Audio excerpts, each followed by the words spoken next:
Meine sehr verehrten Damen und Herren, meine lieben Openmind-Trompete-Zuschauer, herzlich willkommen. Schauen wir den neuen Auftritt von Andrew Tate bei PIERS morgen. Das könnte interessant sein. Vor 3 Tagen, genau. 43 Minuten.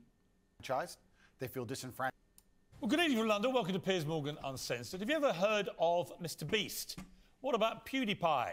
How about Keemstar? Unlike those power brokers. Wir brauchen das Intro übersprungen wir. Also das ist eine Zusammenfassung vom letzten. Stop accepting the identity of a clinically depressed person. Stop accepting. It's a lively stuff. I also wasn't sure if I should be interviewing him at all. If he was so unpleasant, as so many people said, well, why extend his profile and give him a platform? But the fact is that ship had already sailed. Every teenager in the country knows Andrew Tate. It's just a lot of the parents who don't. And since that interview, Andrew has been returned to Twitter. His new owner, Elon Musk, is determined to protect free speech online. Many young people, especially boys, have literally stopped me on the street since that first interview to ask me about Andrew Tate. I've been staggered, honestly, by the response that I've had. What does it say about society that people like Andrew Tate can reach so many more people than conventional stars or journalists even? Who gets to decide where the line is and whether people like Andrew Tate cross it? Are they part of a poorly understood movement that panders to teenage rebellion like punk rock or pornography? Or are we exposing young people to new and damaging experiences we often don't see and don't understand? It's a whole new world. There are more questions about it than answers, and we're not going to answer them by pretending it doesn't exist. Well, Andrew Tate joins me again now. Andrew, good to see you. Salam alaikum, Piers. Good to see you. I've genuinely been amazed. Salam alaikum. Ich verstehe nicht, warum der das jetzt voll annimmt, diese Religion so. Ich finde, es passt überhaupt nicht, so religiös zu sein und gleichzeitig sowas zu sagen wie Break out of the Matrix und sowas. By the reaction I've had in the streets. Not just here, but I went to Qatar for the World Cup, had the same thing there. A lot of people coming up about Cristiano Ronaldo, obviously, but also a lot of people coming up about you. And they were almost exclusively men, young men, who genuinely see you as a role model, as somebody who inspires them, as somebody they want to be like. Yep. So that made me think, the first interview you had was quite combative, the second time, a shorter interview less so. I want to try and work out in this one who you are, because it struck me as extraordinary that Google this week revealed some stats for the year. The #1 person whose name followed people Google searching who is in 2022 was Andrew Tate. Yeah, that's quite remarkable. I think there's a whole swath of the population, especially young men, that feel disenfranchised. They feel disenfranchised with the media machine and the things they're supposed to believe. They don't feel an affinity with the educational systems or the culture. And they look at a person like me who stands up and says the things that many young men think. I haven't put a magic spell on the world. The fact that people like what I say means that they agree with me deep inside. They may be afraid to say it themselves, but I am seen as a bastion of free speech and a bastion for masculinity as a whole, because a lot of men are largely forgotten about. Do you think you're a force for good, or are you a force in evolution, where perhaps you've done and said stuff you shouldn't have done, and as you get older, perhaps as you get bigger, more followed around the world, you sense a responsibility perhaps you didn't have early on? Well, we all evolve. Every human evolves day by day. You wouldn't be human if you didn't evolve on an hour-by-hour basis. But I do not think I'm a force for good. I absolutely not really know I'm a force for good, because I'm a force for truth. And truth is a good thing. Without truth, we're going to end up in absolute tyranny and slavery, and we're already on our way there. I feel like we're starting to combat it. My cancellation was the beginning of a change in public consciousness. Elon having Twitter is another beginning of a change in public consciousness. And anybody who stands up and speaks what they truly believe, even if it's something I don't personally agree with, I think that truth is absolutely important, and people's personal truths. Truly, es ist ja ein Unterschied zwischen truly believe und truth. Aber es gibt natürlich schon viele Leute, die quasi nichts wirklich truly belieben, sondern einfach immer nur im Strom mitschwimmen. Obwohl man dann sagen könnte, ja, die belieben das truly, aber deep down haben die sowas wie Belief gar nicht, sondern die versuchen halt nur die Meinung zu haben, weil sie wissen, dass sie halt dann nicht sozial ausgeschottet werden. People's personal opinions, even on differing sides of the same opinion, should be heard. Tell me about your life. You were born to a mixed race couple. Your father was an African American, a chess player, and your mother, she was from this country. Correct. Yeah. So my father was black chess player. He was in the Air Force. He met my mother here in England, and then I was raised initially in the United States, and then I moved to Luton, England when I was younger. So I've moved around a lot. I've lived an eclectic life in many different scenarios. We've moved around. I've done a lot of different things, lived a lot of different experiences. And what nationality are you? I mean, what do you identify as? I consider myself British now, but I will say that part of me, the patriotic Brit inside of me, is devastated by the state of the UK currently, and I want to make that very clear. The patriotic Brit in me truly loves this country, and seeing what's happening to it, especially to our major cities, is almost heartbreaking to watch in real time. Yeah, in what Andrew way? It's Tate. falling apart. This is a failed society. By every metric you can possibly measure, it is absolutely and utterly failing. Andrew Tate wäre bestimmt stolz, dass ich jetzt gerade Fitness mache, während ich seinen Stream anschaue.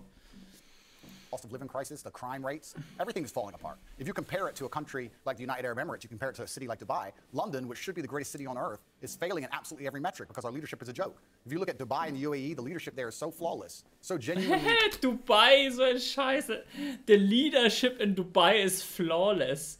Also ich muss sagen, ich muss es nicht genau sagen, ich weiß nicht genau, was da jetzt für konkrete Maßnahmen gemacht werden, aber safe ist das Leadership da nicht flawless.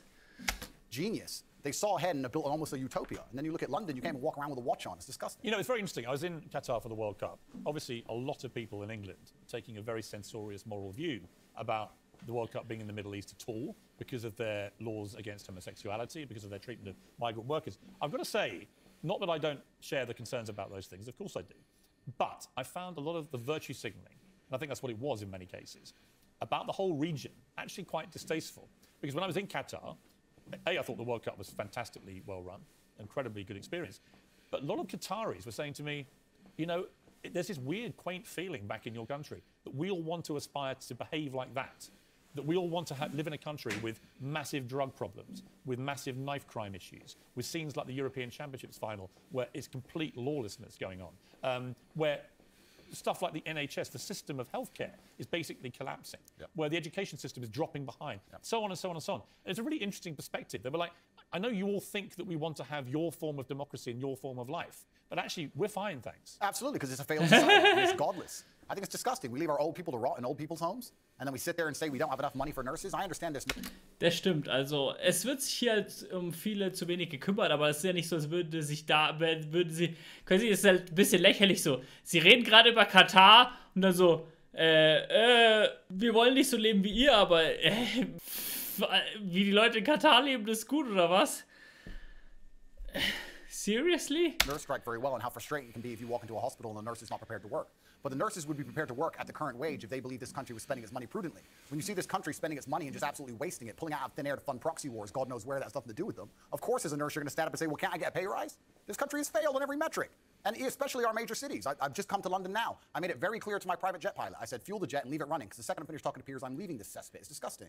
This country, and London as a whole, 10 years ago, was one of the most hospitable cities on earth. Now you cannot walk around safely with a watch on. And you're a full-grown man. You're a full-grown adult. When's the last time there's been a serious problem in your life that you completely ignored and it fixed itself? Never, ever. What are any of our politicians doing to fix any of the problems we're dealing with? Well, I saw today that Sadiq Khan is planning to run again for the third term of office as mayor. All I can say is everyone I know who's had any experience of crime at any level in London in the last few years has had a bad experience of the way it's been handled. You know, I mean, I can give an example. I can reveal this now. I've talked for 18 months. I got a specific death threat. Die alten Leute müssen nur in seine Hustler University, dann verdienen die so viel, dass sie sich gute Pflege leisten können. Achso, drink sparkling water and breathe air, sagt Andrew Tate. Oh, krass, ich muss jetzt echt sparkling water machen. Hier, danke. Sparkling water, gute Sache. On one of my son's Instagram pages, in public, a public comment. And it was very specific about what this person was going to do. Yeah. I couldn't use the police to evade him. We know where you live. We're going to come and kill you. And then a second one, threatening my son and his mother, my ex-wife. I called in the police. I thought, I'm not having them putting death threats on my son's son. Sure. I called the police. Police investigated this. They arrested somebody over a year ago. And then I heard from the police this week that despite 18 months of investigation, of a publicly posted comment on Instagram threatening to kill me, on my son's Instagram, that they will not be able to pursue the case. Now, and I thought, imagine, I'm high profile. This was the front page of the Sun newspaper. This story. That same man called a transgender person the wrong pronouns, he would That's fucking true. So doesn't it just show how absolutely asinine and banal our legal system has become? That would never happen in a country like United Arab Emirates, the place I'm now residing in Dubai, where the leadership has common sense. And I'm saying that all the leadership structures, doesn't matter if it's labor or conservative, across all of it in this nation have completely and utterly failed. Sadiq Khan is a loser. Because when you have a city which is losing, which London is losing in all metrics across its competitive cities around the world, and you're in charge of it, by extension, you're a loser. I will tell you right now, instead of virtue signaling and giving Qatar a hard time over their religious beliefs, what we should be doing is a treaty with Qatar to build a prison deep in the desert. Make me mayor of London. We'll make a prison deep in the desert, and if you're caught with a knife or robbing someone, you can go do 25 years with 1 meal a day in the scorching sun. And then what we'll do is we'll put cameras there, and we'll interview you once a week and broadcast that out to the nation and see if you change your mind and make people understand that this is a country that should be respected and our laws should be respected. Instead, what happens? What has Sadiq or any of the people in charge of this country actually done to fix any of our issues besides sit around and talk? Nothing. None of them have done anything, but they seem ultra concerned with finding money for proxy wars, ultra concerned with rainbow flags in another country that is uninterested in them, and their priorities are completely messed up. Of course the ambulance people are. Of course the ambulance drivers are striking. Of course the nurses are striking. Nobody cares about the most important things in this nation. It's a failing country in real time, and that's why I've left. What about the specific allegation? By the way, I don't disagree with a lot of that, because I do think this country is in big trouble. And I do think that one of the problems is people think if they do have a crime against them, nobody cares anymore. Der immer so schnell ist, ich habe 1,25-fache Geschwindigkeit. I know nobody cares. I have specific examples and people who I know personally. Absolutely and utterly nobody cares. I was in Harrods yesterday and someone tried to rob someone's watch in the middle of the store. I walk around with I have a security team of 6 full-grown men, plus me and my brother, 8 military-age males, all over 110 kilos, big men, just so I can walk around this city. It's absolutely unacceptable. What about the issue of race? And I mentioned that in the context of the Harry and Meghan ongoing debate, their war with the royal family, war against the monarchy, their specific, constant referencing to the fact that they believe they were driven out of here because of racism in Britain. What do you make of that debate? That's absolute fallacy. And you're from a mixed race Correct. background yourself. Correct. I'm from a mixed race background myself, and while we're discussing the leaders of the UK, although I do think they're doing a terrible job, it's kind of hard for Meghan to say that the UK is a racist country when the leader of the UK is darker skinned than her, and the mayor of London is darker skinned than her, and I am a person who's probably darker skinned than her, and I've never experienced any kind of bigotry against myself, besides the fact I'm a straight male. I'll get bigotry. Ich weiß nicht, ob darker Skin ist als sie. Sie ist schon darker Skin, oder? For that before I'll get bigotry for my skin color. I think it's just a cop-out and her not wanting to be perspicacious and self-reflective enough to understand that she has attacked an age-old institution, and there are people who are very patriotic about that institution, and by attacking it and bringing a degree of distaste to it, there's going to be people who don't like her, and if you're a dislikable person, you can't just instantly stand up and say it's because of my skin color. It might be because of your actions and some of the things you've said. I mean, I think it's probably no doubt she's had racism on social media because it's... Who hasn't, Piers? It's assessment. You probably have. Well, as I said just now, I've had death threats on social media, and no one seemed to care very much. Yeah. But I think that's probably inarguable. My issue with what they've both been doing is if you're going to make allegations against an institution like the royal family and the monarchy, you've got to actually provide some evidence. You can't just spray gun this thing out there and say, well, somebody was racist. Yeah, and airing dirty laundry is never going to be respected by the populace, and being a tattletale is never going to be respected by the populace. And I think the problem with the modern world we're living in is a lot of age-old traditions are being destroyed in real time. It doesn't matter what the tradition is, most of them are being eroded. And something like the British royal family, which has been around for a very long time, is an age-old tradition. One of the things holding the UK together, one of the last things we have, to sit and detriment it and to sit and insult it and to give away secrets from inside of it and try and paint a negative image of it is going to upset a lot of people, and you have to be prepared for that backlash. You can't say I've done things that upset people, but it's nothing to do with what I've done. It's purely because of my skin color. Also, it's kind of ironic that she's doing that because she's not particularly dark-skinned. It's kind of funny to watch her sit and say, yeah, I think the truth is I don't know what. Look, you can say that, I can't. The reality of it is, I just don't know what the specifics of the racism she says she's had because we've not seen any evidence. The universe is a funny place, Piers. If you're looking for something, you're going to find it, right? When I got canceled, when they attacked me unfairly, lied about me across the entire mainstream media, deleted me from social media so I couldn't defend myself, and lied about me repeatedly, I could have stood up and said, it's because I'm brown. I didn't do that. I sat and said, okay, there's people who misunderstand my message. My message is a positive one. People misunderstand me. Let me self-reflect and understand that, yes, perhaps this said a long time ago was said in the wrong way. Perhaps this was misunderstood. Perhaps people don't understand this. I could have just copped out and could have just been refusing to self-reflect on any level and said, it's because I'm brown, that's why they did it. But that's not the mature way to be as an adult. What did you think of the Jeremy Clarkson? Stellt euch mal vor, Kanye West hätte das gemacht. Hey, die sagen alle nur, dass ich judenfeindlich bin, weil sie alle rassistisch sind. Ja, was kann er nicht machen? Also darauf die wird er nicht kommen, was wäre irgendwie witzig. Furore, where he wrote what I think most people, but including him belatedly after he'd published it and written the column, he did make an analogy from a Game of Thrones scene, which most people, I think, did find crossed a line and was deeply offensive. I think it crossed a line. What do you think? Yeah, I understand why people feel that, but when you attack an institution as old as the British royal family, you're attacking patriotism in and of itself for one of the most respected countries, or previously most respected countries on earth, and you're going to have some visceral reactions. Perhaps Jeremy Clarkson is too famous and too well-renowned to say those kind of things, but there's a lot of people who genuinely feel that way, and that's why he said it. And this is what happens when you attack age-old institutions in any country. Should he have apologized? That's a good question. It looks like he did. Personally, I think as a man, you should stand up, say what you mean what you say. I don't think you should ever apologize for anything you've ever said. Even me. What if you say something truly very offensive and you actually do regret it? If you truly regret it, then yeah, okay, you can apologize. But if at the time you meant it, then the best thing you can do is say, look, I have just changed my mind. I no longer feel that way, but at the time that's how I felt, and I'm the person who says what he feels, and that's what I felt at the time, and I apologize that offended you. Andrew Tate, we'll be back with you after the break. We'll talk to you about Twitter again. Elon Musk restoring his platform. Has it calmed you down? Are you as controversial on there? Are you mindful that you're only one false move like Kanye West, for example, away from being removed again. Well, Elon Musk has restored a throng of banned accounts, is taking over Twitter with a sworn commitment to free speech. He's also shown he has a line of his own, though. Conspiracy theorist Alex Jones remains banned. Kanye West was reinstated, then banned again for posting a swastika inside a Star of David. Andrew Tate is back too, for now, anyway. He was first removed in 2017 for saying women should bear some responsibility as victims of rape, and he hasn't exactly been shy since his reprieve. Let's take a look. Genghis Khan had endless women and 200 children as a reward for conquest, he tweeted. I'm the most searched man on the planet. I've conquered Earth. I'm the highest status male. You don't expect loyalty from me. You don't expect that of lesser men. Then there was this. Imagine having less than 10 children because you're a who doesn't have 4 wives, genetic failures. But if a girl is hot and I see a single picture of it in a private jet, it's block. Women can't afford jets. Women are all broken. Some man's jet. You should have been a virgin when I met you. Haram. All right, Andrew Tate. You're getting very near the knuckle with some of those tweets. Am I? You tell me. Also, die sind schon funny, die Tweets. I don't think so. I think people can understand they're semi-satirical. I think people can understand. Do you mean them as jokes or do you mean them? No, I don't mean them as jokes. I mean, they're a overall public commentary and observation. I do mean what I say. If I were to see a girl on a private plane on Instagram, for example, I would assume that a man put her on that private plane. I would not assume she bought it herself. What if it was Perhaps that makes me misogynistic. What if it was Ariana Grande or Beyonce? Well, that's slightly different, isn't it? Why? Because they're famous and very They're rich. women? Yeah, of course, and they're famous and very rich. But So if lots of women, if I you saw, wouldn't think that if you actually saw them on a private if I saw a 19-year-old girl from Moldova where the average wage is $200 a month and she was on a private jet, I would assume that with the balance of probabilities, considering I'm an adult, it's very likely because of her beauty, a man has put her on that private plane. Yes. If that makes me misogynistic instead of just perspicacious enough to understand how the world works, so be it. I'm a realist. Should you be such a generalist about these things? Well, you have to be a generalist when you're looking for in the balance of probabilities and trying to find balance in the world. You have to be a generalist. In general, if I stroke a lion, it's going to bite my hand. In general, there might be a nice one, but I don't want to find out. So that's how the world works. You've praised the Taliban in the past. Would you do so again tonight? The world is not black and white. The world is gray. It's very difficult to sit and make black and white assumptions about anything. Das erinnert mich jetzt irgendwie gerade an Kanye West wieder so. Er praised die Taliban und Kanye West Hitler. Interessant. Sit and say that the Taliban are completely and utterly evil and we're completely and utterly good, as you just discussed with the moral high ground. I believe that the Taliban bring law and order.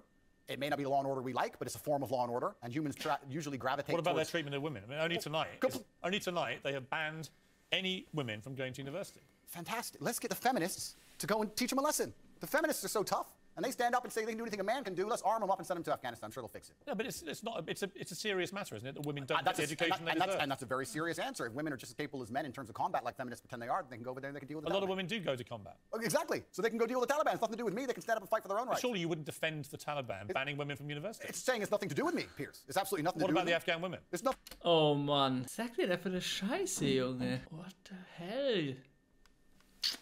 To do with me on any level. You don't have a view? I have a view. My view is that people naturally gravitate towards law and order, and if you didn't have the Taliban, you'd have different warlords operating in lawlessness, and there would be no way to prevent your store. To Law and Order. Ja, das könnte schon sein, also ich weiß es nicht. Oder ich weiß nicht, ob es naturally ist, weiß ich nicht, aber es gibt immer irgendwelche Gesetze, über die wir leben, unter denen wir leben. Also selbst wenn es jetzt kein Grundgesetz oder sowas gibt es dann irgendwie so, also früher gab es dann bestimmt so Art spirituelle Gesetze oder halt Gesetze, wo halt ein Volk wusste, dass sie sich daran halten muss und so, auch wenn es jetzt nirgendwo aufgeschrieben war. Und genau, aber ja, Dschihadismus, Apologetik, also es könnte schon sein, natürlich diese Regionen sind, also ich verstehe seinen Punkt insofern, diese Regionen sind immer sehr instabil, aber so... Es gibt wahrscheinlich genügend, also ich sag mal so, ich überlege, was sage ich denn? Ich überlege, was passieren würde, wenn jetzt quasi die keinen Führer hätten. Wie schlimm wäre die Situation, frage ich mich jetzt gerade. Und würde da jetzt zum Beispiel so ein komplett lascher Führer funktionieren in einer Gegend, wo die Situation so angespannt ist? Könnte da ein Olaf Scholz herkommen und sagen, hey Leute, euer Mann für die Sache? Schwierig, aber trotzdem. Man sollte die Taliban in der Form nicht loben. Also man kann sagen, ich überlege gerade, die Theorie hinter den Taliban. Was ist die Theorie hinter der Taliban? You're a market stall getting completely robbed by someone with an AK-47, and people are going to gravitate towards a form of law and order. America left; they left a power vacuum, and the power vacuum is now full. Well, I don't disagree with that. Okay, well, but I do think the banning of women from university in Afghanistan is utterly horrific. And I think the feminists are going to arm themselves. They're going to show us that they can do anything a man can do. They're going to go over there to combat, and they're going to teach Taliban a lesson. Why can't you just say on that, you know what, it's completely wrong? because it's not my point. I don't understand. But it makes me think. It'll make your critics think that you don't think it's wrong. They could ban all men. They could ban all short But they're people. not. They're only banning women. Correct. They could ban all short people. They could ban all people with long hair. And none of it's anything to do with me. So they can do whatever they want. I'm not going to go to war. Das hat nothing to do with me, da kannst du ja sagen, dass quasi, er sagt ja sowas wie young men look up to me, bla bla bla, aber da könnte er auch sagen, ja, das ist ihm egal, das ist ja auch nicht eher die young men, die up to him looken. Taliban. But you've just literally spent an impassioned first segment comparing the way, for example, Dubai handles law and order to this country. Correct. So you do express Stimmt, ein Laschet-Führer wird auf jeden Fall nicht funktionieren, ja. views about different laws. Absolutely. Both places. So when I put to you a law that basically bans women from being educated, it's not. Why is it a problem for you to say, you know what, it's wrong? They're both places I've resided in, Dubai and London, so I have personal experience. I can give my personal opinion, but like I said, it has absolutely nothing to do with me with what the Taliban decide to do inside of Afghanistan. If they decide that's the most prudent way to run their society, then we have two choices. We can either go over there and start another war that we shouldn't be involved in and waste a bunch of life, or we can sit and say, it's up to them, they should govern themselves, they're people, we're no better than them, and they've decided to live their lives a particular way, and that's how they're going to live it. Like I said, if feminists are very upset and they're very disgusted by the fact that in Afghanistan, women cannot go to school, I've been told repeatedly by feminists that they're just as capable as men in all realms, and I expect them to arm themselves and fly over to Afghanistan and fix it. Like a lot of women have done in combat. Good. Congratulations. Go fight. Well, this is the thing that's very interesting, because when you talk about ideas, it's not even just about Afghanistan and feminism. You talk about ideas, they must all be defended at some point. There has to come down to violence. The world is backed by violence. Nobody wants to talk about this. It doesn't matter what it is. If you have a disagreement between two parties, eventually the disagreement continues and ends up in violence. Feminism is defended by men. Men stand up and defend feminism, not feminists themselves, because they're incapable of violence. And we're in a situation now where you're saying that we should send men to go and fight for feminism. Why? It's not a man's problem. No, I think feminists believe I think men can be feminists too, because if feminism believes in man kann doch für Leute, für Sachen sein, für die man nicht betroffen ist. Also, keine Ahnung, ich bin auch für eine Legalisierung von Cannabis, obwohl ich so gut wie nie Weed rauche, so. I don't agree with radical. Aber ich würde natürlich von den Gesetzen profitieren, so ist es nicht. Feminists who hate men, but to me, the radical anything to me is a bad thing. Yeah, and I think most feminism in the West currently is radical. Well, some of it is, no question. Absolutely, but this is my point. My point is that the Taliban are going to do whatever the Taliban decide to do. If I'm going to fly over to another country, I will respect their laws and customs. It's not my job to come along and tell other people how to live. I don't believe I have a moral high ground in that degree. And if people are genuinely upset and disgusted by it, the bottom line in most disagreements on the earth is violence. People who feel like they should go and fix it, then fix it with violence, then it can be the feminists who feel so outraged by it. But it's funny, they don't comment on these subjects, feminists. They seem to instead attack the Western male for some reason. You've deleted a video in which you praised ISIS. Why? I don't know which video you're talking about in particular. It might have been a video from a long time ago. But in general, I understand that, like I said, the world is not black and white. The world is gray areas, and Western imperialism as a whole has been causing more problems than it's ever fixed, and it's disgusting. And I don't know the exact video you're referencing, but sometimes when an underdog destroys a Western imperialist, I have a degree of...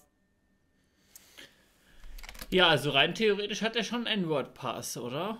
I wouldn't say satisfaction, but every satisfaction. No, but there's certainly a degree of the way ISIS. I don't know the particular. Themselves. I don't know about the particular video we're talking. Well, ISIS were one of the most deadly terror groups in the world. Absolutely. They committed a series of. Warum hat hier der PIERS morgen nicht raus? Warum hat er nicht sich das Zitat des genauen Videoausschnitts irgendwie rausgesucht? Um was geht's hier?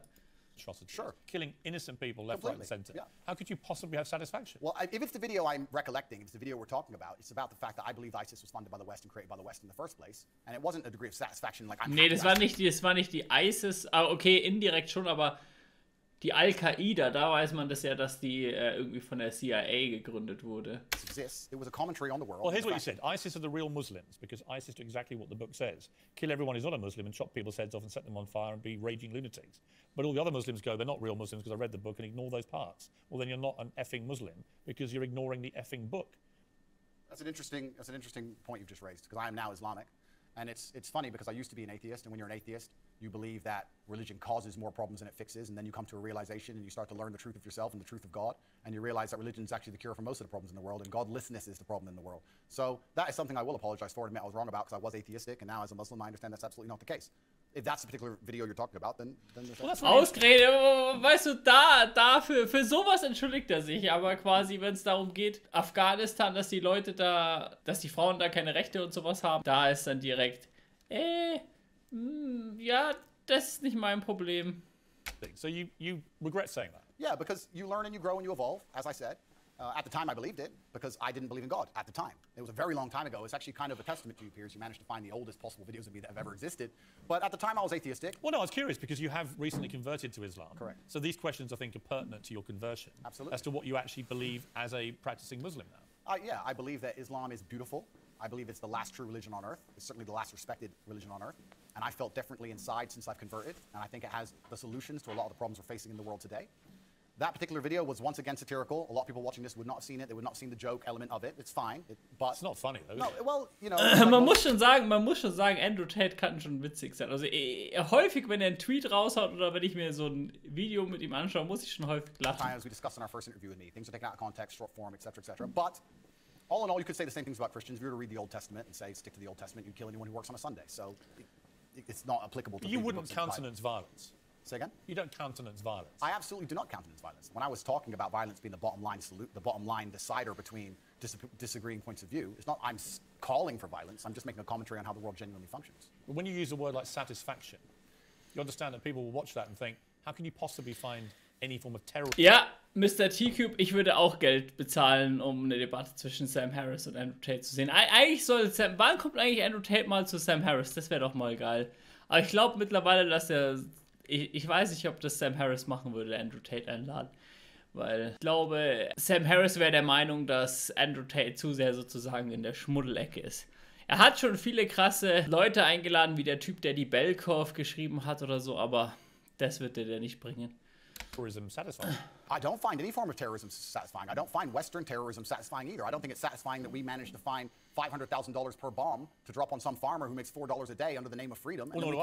And we can't seem to pay our nurses enough to do their jobs. I don't find any kind of terrorism. And it's actually very interesting you talk about the word terrorism. Terrorist and freedom fighter, good guy and bad guy, all of this is subjective. There are people who believe that the West... Ja, sehr krasses Bautism dann auch von Andrew Tate hier an dieser Stelle. There's terrorists on the earth. There are people who believe that America causes more wars than anyone else, and they've killed more people than anyone else. And there's people who believe the absolute opposite. So once again, it depends who you're talking to. This is a subjective conversation. There's no black and white in the world. There's areas of gray, and that's how it is. So I thought you were talking about another video where I was saying that ISIS is standing up and fighting for what they believe in. I'm not saying what they believe in is right, but that's what they were fighting for at the time. And it was a completely different video than the one you were actually referencing. But you would condemn them now? I don't condemn anybody doing anything bad to anybody. I'm not a person out here. Charles Murray, you know. Criminal record. I don't hurt anyone. I just spent my first segment on this show talking about how I believe in law and order and how important that is. I think people can operate inside of their lives safely and walk around, man, woman, child, can walk around in safety in any city they live in. How that law and order is constructed is not my jurisdiction. I'm not in charge of the law and order of Afghanistan, Tajikistan, Kyrgyzstan, Afghanistan, Kazakhstan, any of them. It's nothing to do with me. I want to talk to you after the break about masculinity. Why is it that so many young men gravitate to you? What is your view of what it takes to be a man? Welcome back to the special edition of Piers Morgan Uncensored with Andrew Tate, one-on-one. So Ash Sarkar, who's a lively contributor to this programme, has tweeted, Andrew Tate, who you're interviewing about free speech, thinks women are a man's property. We shouldn't be allowed to drive. Boasts about only dating teenagers to imprint on them. Misogynists are discussing whether they're in Afghanistan or a swanky London studio. Am I a misogynist, am I? I don't think, first of the things she said I don't even truly believe. If you're prepared to listen to me, I'll explain to you exactly why she's completely and utterly wrong. If you can go through the points again, she said, do you think you're a misogynist? Absolutely not. I'm not a misogynist on any level. This is one of those buzzwords they just throw at people randomly. Homophobic, racist, misogynist, they just throw it out at people. What is your view of women? I'm a realist. What is your real view of women? I absolutely not really love women. I adore women. I have good relationships with women. Not a single woman has come up to me on the street since I've been cancelled. Not a single one has said anything negative. Im Mittelalter hatten die Menschen nichts zu tun, um sich daran festzuhalten, und die Theorie einer Religion war eine gute Idee, aber heutzutage ist das überholt und eigentlich unnötig.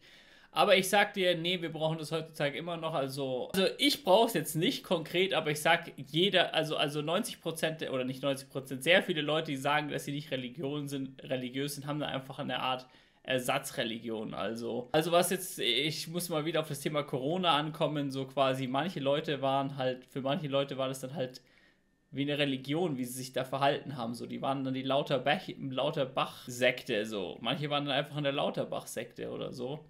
Das hat dann wirklich was Religiöses. Oder dieser Wokeism. Der Wokeism zum Beispiel. Wokeism ist auch eine Form von Religion. Und da gibt es auch ja so ein sehr gutes Buch darüber. Das heißt, das habe ich schon oft empfohlen, das Buch. Wie heißt das? Woke Religion oder sowas? Von Woke Racism. Von John McWhorter, genau so heißt es. How a New Religion Has Betrayed America. Hier, das ist der Woke Racism, auf jeden Fall die Empfehlung von mir. Woke Racism, How a New Religion Has Betrayed America. Gönnt euch das. Also, es ist schon so, dass scheinbar viele Leute eine Art Ersatzreligion brauchen. Der erklärt da genau, wie dieser Wokeism jetzt heutzutage in der Religion ist. Every single one of them has said positive things. You're a traditional male. I wish more men were like you. You understand your masculine roles. You understand what you're supposed to do. You understand you're supposed to protect women. You're exactly the kind of man I'd be looking for. I've never had a negative interaction with a female ever since I've been dubbed the biggest misogynist in the world. Please let me finish. I'm sorry, Piers. Also, there's not been a single woman who's accused me of a crime. Not a single woman who's accused me of rape. Not a single woman who's come out and said anything from my entire past of 36 years I've done anything wrong ever. Anybody else with my level of fame, any footballer, any other movie star, at least has people who've come out and accused them of rape, X, Y, Z. I have no woman who's come out and ever said I've hurt her. No woman who's come out and ever said I've done damage to her or been horrible to her. Everybody who ever interacted with me has said I've been a nice person. All of them. So this random Twitter nobody who seems to know so much is full of... All right, you've responded to her tweet. Yeah, where is the line for you between masculinity, which I will always defend, and which I agree with? I think a lot of women like men to be masculine, and what has become known as toxic masculinity. The reason I ask you is that you are engaged in that debate with men all the time. Where is the line for you where men shouldn't cross, where the behavior should be kept within a line? Please define toxic masculinity. Well, you tell me what you think it crosses a line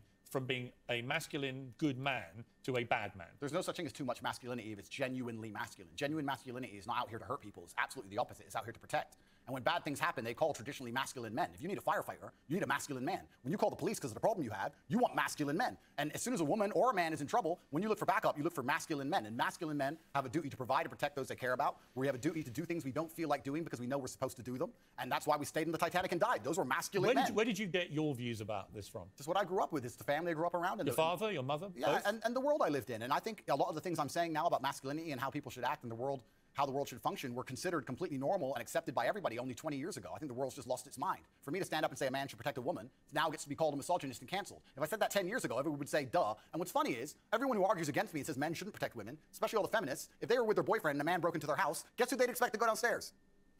Who do you think? Think they go themselves? Are they going to Afghanistan? No, we send men to do these things. So well, we send women in the armed forces too. You have to generalize when you make points. There are many courageous people. Exceptions do not disprove the rule. No, but you've got to concede there are many courageous women serving in the armed forces. Absolutely and utterly, completely correct. But by and large, traditionally, soldiers are men. Exceptions do not disprove the rule. Well, it's not an exception. It's a fact that there are a lot of women now in the armed forces. Correct. But if you were to take the average soldier... Das ist soldier, schon eine Exception. Da muss ich jetzt Andrew Tate recht geben. Das ist ja schon... Ja. They are a male. If you're allowed to say who's a male and who isn't nowadays. I'm assuming their gender, I apologize. If you were to take the average soldier, they're a male, which means that exceptions are the female soldiers, which because there's a lower percent of them, a lower probability. Exceptions do not disprove the rules. Men do the fighting. Right now in Ukraine, men cannot leave. Women are allowed to leave because men have to fight in the front line and women are allowed to go to Dubai. That is how it is. What do you say to young men who come to you for advice? You feel lost. You don't really know where they fit into society. I say that life as a man is exceptionally difficult. I say the most beautiful and the most terrifying thing about being a man is you're born without value. Society doesn't care about you. You're only going to be cared about based on how useful you are. You have the chance to build yourself up and become a superhero if you're prepared to do the hard work and be indefatigable enough to never quit. But if you're going to stand around and wait for a handout, nobody's going to ever respect you. And I think that a lot of people have forgotten about how difficult and how competitive it is as a man. We're always in constant competition with each other. And it's your duty as a man to stand up and say, I want to be as important and strong and good-hearted and God-fearing as possible. And I need to work hard to achieve those things. Dame Sheila Hancock says we've become too over-emotional. Simon, wo ist wachsam gegenüber vorher unterdrückten Minoritäten etwas eigentlich Schlechtes? Eigentlich etwas Schlechtes. Ich habe die zwei Wörter vertauscht. Also ich sage ja nicht, dass das der schlechte Part ist, aber wie das heute so rangegangen wird, so quasi.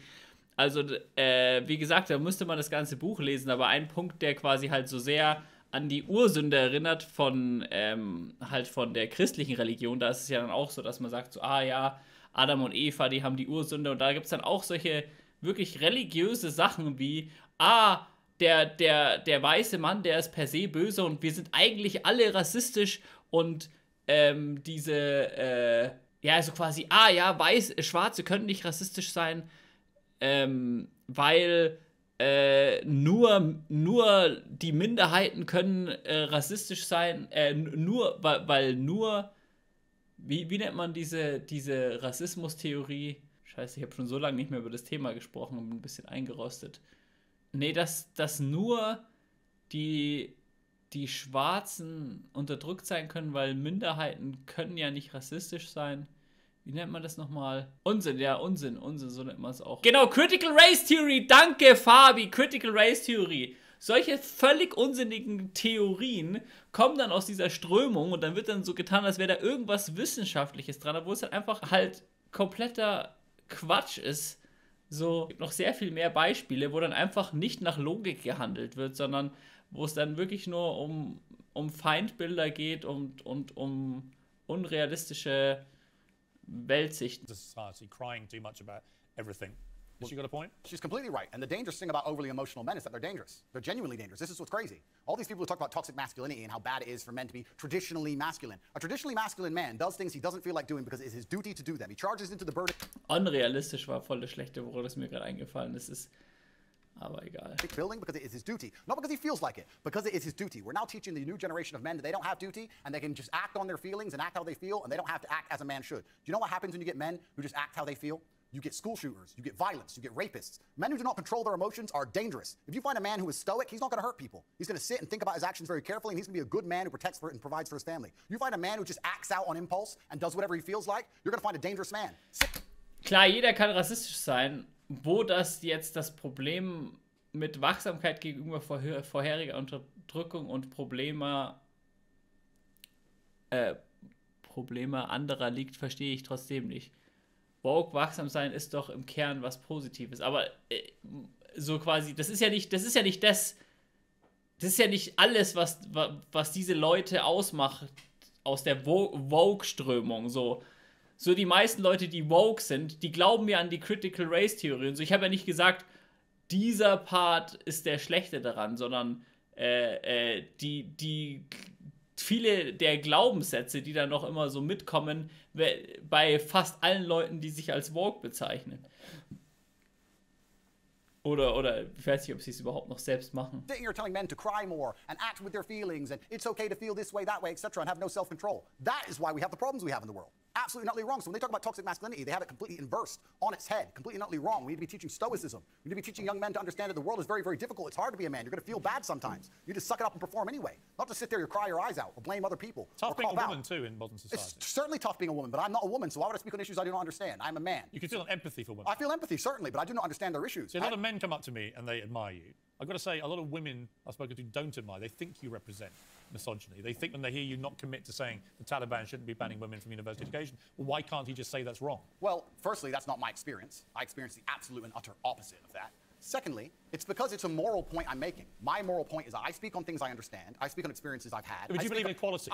Yes. I speak on subjects I know intimately. I do not feel qualified. I'm a realist, and I do not feel qualified to sit and discuss the gender laws in Afghanistan. Wie immer auf seinen Lippen rumbeißt. I have not been to Afghanistan. I have not researched the subject thoroughly. I'm not going to sit here and say how the Taliban should be running their country. It's nothing to do with me. I find it quite flattering, PIERS, that although, I understand I'm monumentally influential, the most Google man on earth, etc., I find it very flattering that you think I have some kind of control over the domestic policy of Afghanistan. But I assure you I don't. I don't. No, so it's nothing to do with I'm not asking you to have a view on having influence over domestic. Das ist wieder dämliche Aussage von Andrew Tate. Hey, warum denkst du, dass ich darüber einen Einfluss habe? So, okay, quasi kann man nur über Sachen reden, wo man denkt, dass man Einfluss hat. Policy, I'm sure the Taliban couldn't give a stuff what either of us say about it. It's just curious to me that it's an easy win for you to make women think you're not anti them, to say that when they're not given equality, as the women clearly are not, because they're not allowed to go to university now, as of today, that is clearly unequal, unfair. We should all be able to agree that that is wrong. Well, certainly as a realist. Even you, tough guy Andrew It's not tough guy. I am a professional. As a professional, I can state that yes, it is not equal. Yes, it is not fair. That is obvious for anybody. I'm not saying those things are not true. What I'm saying is it's nothing to do with me. Right, okay, but you made a concession you think is wrong. I said it's unequal and it's unfair. Yeah, so wrong. Well, perhaps. Force yourself, Andrew. No, perhaps it's wrong under certain moral guidelines, but under the moral guidelines which are currently in charge of the jurisdiction of Afghanistan, they don't believe it's wrong. It's nothing to do with me. Well, I'm not going to sit here and tell other countries how to run their laws. I'm going to live in societies with laws I respect. You know what? I'll take unfair and unequal. Sure. Es ist interessant, dass er dann teilweise in die Kamera redet, so anstatt mit dem, wo er spricht, so quasi. Das ist irgendwie so ein schon arg kalkulierter Move, so. Explanatory. We're going to have a game of chess in a minute after the break, because you are a very good chess player. I can hold das habe ich schon gesehen. Your father was a chess... Off we go, 5 minutes, go! That's racist, PIERS. Cancel PIERS Morgan. Okay. Are you good, PIERS? Well, are you going to destroy me? Clearly for this opening, better than you. Let's see, I guess. Okay. Obwohl schauen wir es an. Shall we?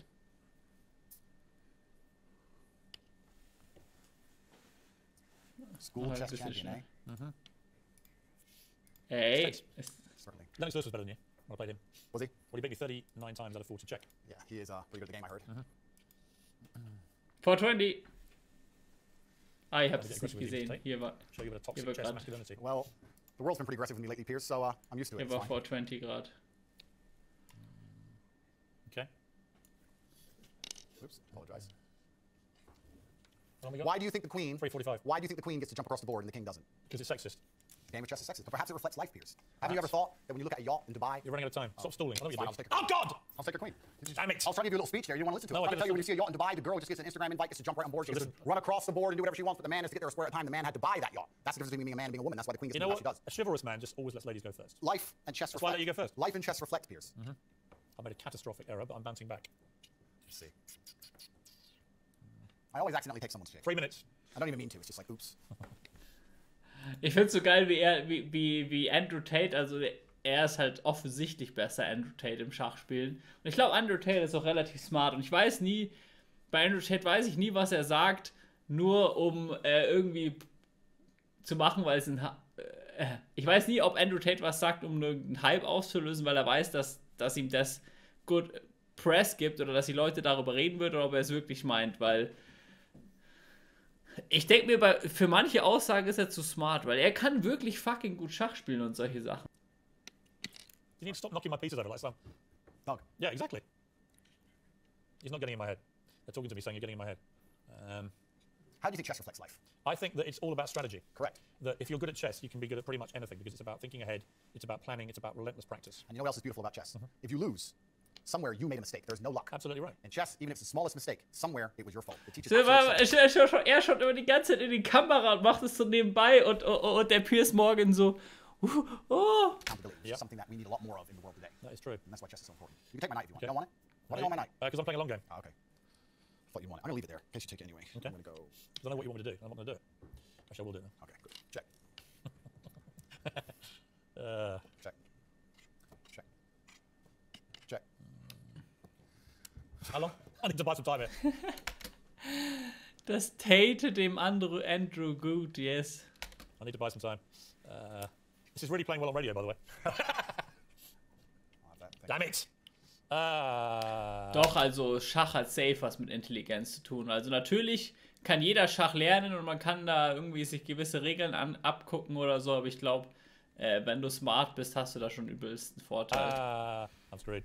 I'm screwed. Don't say that. How long have I got? 1 minute 12. Believe in yourself. I never ever give up. Believe in yourself. I do believe myself, thank you. Self-belief is important. I do believe myself, but this has not gone well. You're quite good at chess, I'll give you that. Yeah, well, in the chessboard of life, I've done pretty good. I've done okay. Check.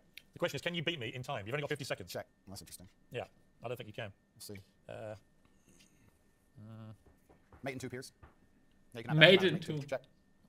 Mate. Good. 25 seconds away from safety. Okay, well, Andrew Tate, I'll give you something. You're good at chess. Thank you. You have to be, you just beat me. I know you're internationally What renowned. has chess taught you about life, quickly? I can teach you a lot of things. Like I said about the Queen being able to run around the board, the King having to move a square at a time, about the fact you did think ahead, absolutely everything's your fault. But there is a saying, which is actually one of my favorite sayings in the world. It said, a well-played game of chess is a sign of a gentleman, but an expertly played game of chess is the sign of a wasted life. And it's kind of sad. I played them Geiler Spruch, das mag. that are 40 in America years ago, and he beat me 39 times out of 40 of me, and I was amazed. He was taught by his mum, but he was all about the way he fought, the way he boxed, was all down to the way he played chess. Yeah, chess. It was all about looking ahead, getting ahead of your opponent, planning punches, you know, all that kind of thing. Chess absolutely reflects life, and even I say this now in my business meetings with my team. A lot of the problem in the world today, especially with teams and businesses, etc., everyone wants to be the king. But if you want to have a team, if you want to have a side that wins, if you want to win a game of chess, everybody has to know their role and do their role effectively. There can be a king and a rook and a pawn and a bishop and a knight, and everyone does everything correctly. And when that happens, you have a very formidable board and you're hard to beat. And chess reflects life absolutely. It's something I do every single day. What kind of man was your father? He was the greatest man on the face of the planet. But luckily he had me, and now in the natural order of the universe, he is gone, and I am here, and I carry his name, and it is my duty to bring honor to him. And this is one of the greatest things about achievement, because achievement honors your ancestors. People talk about my father because of how successful I am, and people will talk about me into eternity, even after my death, because of how successful my son will be. This is the great thing about achievement. It's an honor to your ancestors. What would he have made of your success, your father? He would be extremely underwhelmed by it because he always expected it of me. I am Emory Andrew Tate III. I can do whatever I put my mind to. And he would be like, well, of course, you decided you wanted to become the most famous man on the planet. It took you a few months, of course. Does your mother ever do what my mother does, occasionally go, I think you went too far there? My mother has absolute trust in my abilities and capabilities. She says, be careful, do your best, but you are the most capable and competent man on the planet. And That wasn't the question. That's what she says. She says, be careful. Does she ever say you shouldn't have said that? Nah, she knows better than that. Really? No, never. She says, just be careful. You know what you're doing. It's kind of hard to argue against me, and this is what my haters seem to struggle with. It's hard to argue against a person who is monumentally successful in every single human metric that can possibly be measured. This is why young men respect me so much. Would you ever tell your mother what to do? They want to be my life. Do you ever tell her what to do? I don't need to. She's a full-grown woman. Would you ever tell her what to do? I would give her my advice if she asked for it. You say you can't leave the home, you can't drive, all those things you joke about? Or? I'd give her my opinion. I would say perhaps you should move house now, or perhaps that's not safe, or yeah, I would absolutely, because I'm responsible for her safety. And when you're responsible for somebody's safety, you have an opinion, and you need to have a firm opinion on that subject. So completely. For any woman I'm responsible for her safety, I will sit and say, that's an unsafe thing to do. How much are you worth? I'm a billionaire by now. Dollars or pounds? About dollars. We're not in pounds yet, but we'll get there. So what to do? Yeah, we have a little bit of work to do, but it's finally, I know you don't know anything about football, care even less, but greatest of all time, Ronaldo or Messi? They're both. Ich weiß nicht, ob ich ihm glauben soll, dass er ein Billionär ist. Wo soll das denn herkommen, das Geld? Alles durch die Hustler University oder andere Businesses? Aber ich würde es ihm schon zutrauen, dass das was ist, was er lügt.